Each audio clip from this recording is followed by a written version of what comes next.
அனைவருக்கும் வணக்கம். நம்ம தொடர்ந்து கருட புராணத்தில் கூறப்பட்ட தண்டனைகளும், அதற்கான எப்படி நம்ம தண்டிக்கப்படுகிறோம் என்பதை பார்த்துக்கிட்டு இருக்கோம் இல்லையா?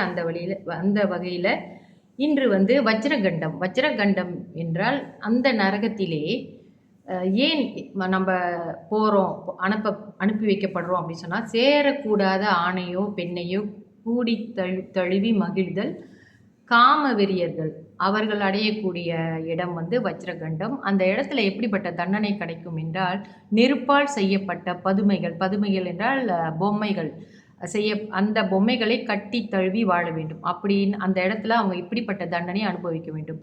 அவர்கள் இந்த நிலைக்கு நிர்பந்தப்படுத்தப்படுவார்கள் அப்படின்னு குறிப்பிட்டிருக்காங்க. கிருமி போஜனம் என்ற இன்னொரு தண்டனை.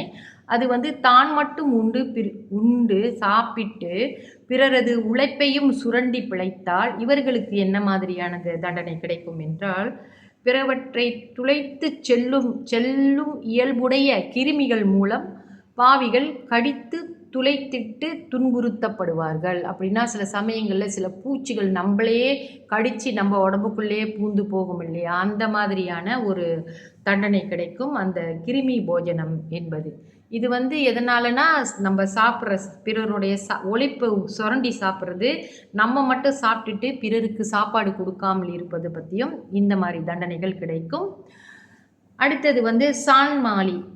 இந்த தண்டனை வந்து நன்மை, தீமை, பாவம் ஆகியவற்றை பாராமல், உறவு முறையை கூட பாராமல் யாருடையாவது எப்படியாவது கூடி மகிழ்தல் என்பதுதான். அந்த மாதிரி இப்போ கூட நம்ம கேள்விப்பட்டுட்டு இருக்கோம் இல்லையா? சொந்த தந்தையே மகளை கற்பழிப்பது, இந்த மாதிரி நிறைய விஷயங்கள் இப்போ நடந்துக்கிட்டு இருக்கு இந்த உலகத்தில். அதெல்லாம் பார்க்கும்போது இவங்களுக்கு என்ன மாதிரி தண்டனை கிடைக்கும் என்றால், பாவிகளை முள்ளாலான தடிகளாலும் முட்செடிகளாலும் யம தூதர்கள் வந்து துன்புறுத்துவார்கள் அப்படின்னு சொல்லப்பட்டிருக்கு. அடுத்த பதிவில் பார்ப்போம். நன்றி, வணக்கம்.